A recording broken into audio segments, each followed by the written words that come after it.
Minecraft isn't the game it used to be, a phrase that's thrown around a lot nowadays, predominantly by people nostalgic for the old Minecraft versions that they view as superior. But it's true, obviously, through the years, updates, and everything that has happened to Minecraft since we first fell in love with it all the way back in 2010. But what if the game is an entirely different experience to what we originally saw all those years ago? Why has this happened, and at what point did Minecraft change? Think back, if you can remember it, to your first ever Minecraft world. For me, this was back in 2014, 2015 sort of time. I still remember loading in for the first time and being completely lost. Just me, alone in a forest, no tutorial, no guide, just me and the world. Now, even in 2014, I knew roughly what to do to get started in the game. I knew that you had to punch a tree to get tools and build shelter. I knew that night was dangerous and to never dig straight down. Beyond that, nothing. After surviving my first night, I got tired of being stuck, so I quit the world and tried out creative mode. This is where I built my first ever house, if you can call it that. A complete mess of acacia planks on the side of a mountain with some holes in it for rooms. And I stayed in creative for 5 years, building cities on flat worlds with my cousin, experimenting new updates, and exploring the mashup packs on Legacy Edition. Occasionally, I'd jump back into survival with my friends, building tree houses and pretending we were being hacked by Herobrine. Back then, the biggest flex was who found diamonds first.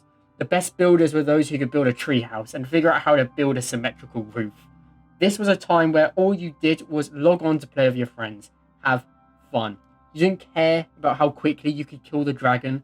You didn't worry about what blocks looked good next to each other. You cared more about playing mini games with each other, or griefing each other's houses after one of you stole the other's diamonds. The early YouTubers of the time, DanTDM, Stampy, Etho, they weren't these master players. They were just like us, playing the game, experimenting, learning new mechanics, and exploring new mods. But now, when we spawn into a world, there's no mystery. We know exactly what to do. Chop down some trees, craft a wooden pickaxe, get stone, craft a stone pick and sword, get iron, upgrade our tools, build a house, find diamonds, exploit villagers for everything we could ever need. Go to the Nether and find blaze rods and netherite. Go to the end and kill the dragon. A concept so simple that some players can get it done in a matter of hours. A far cry from that first ever world where we couldn't even craft a torch. Now, some players leave it at that. They quit the world after killing the dragon, and then they start again in a few weeks' time. Players like myself, we try to keep our worlds going for a lot longer, trying to get as most out of this world as possible, a concept I'll be talking about later. And nowadays, the big YouTubers, they're now masters of their niche. The Hermitcraft server, Fwhip and his amazing Minecraft world, B-Dubs and his absolute artistry that is his building skill. Absolutely insane scales and levels of building that 10 years ago, you couldn't even dream of someone being able to do. The game is still the same. The blocks are still there. The progression, while being expanded with new updates, is still a simple linear story.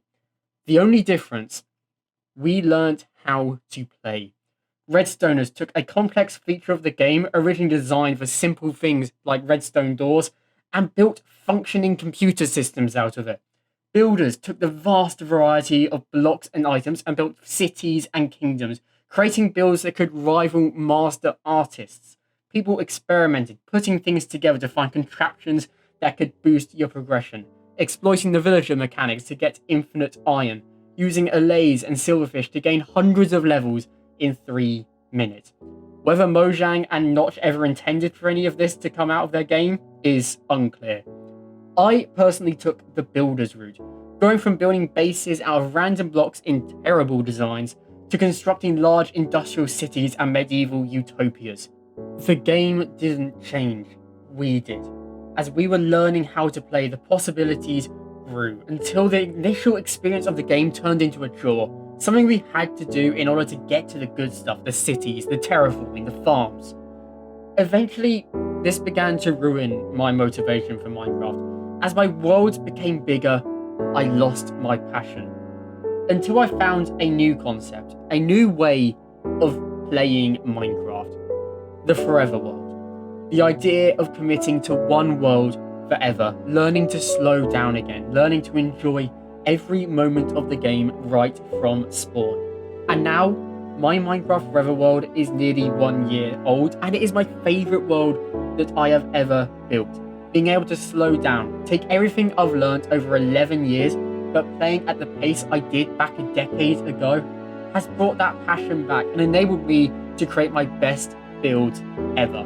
I'll be doing more videos discussing the Forever World concept, but bringing in the idea that my world is going to last forever takes the pressure off.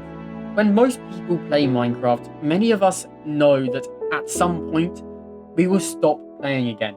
The 2-week Minecraft phase, as the internet calls it.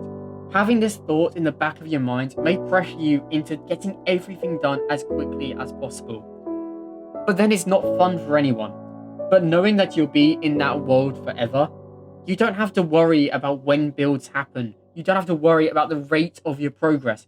You can go about it in your own time, and you know that it will always be there for you to come back to. So, if you're in that position that I was in a year ago, seeing the early game as a chore, maybe losing your motivation for the game as you yearn for the enjoyment you experienced in your first ever world, then why not try a Minecraft Forever world?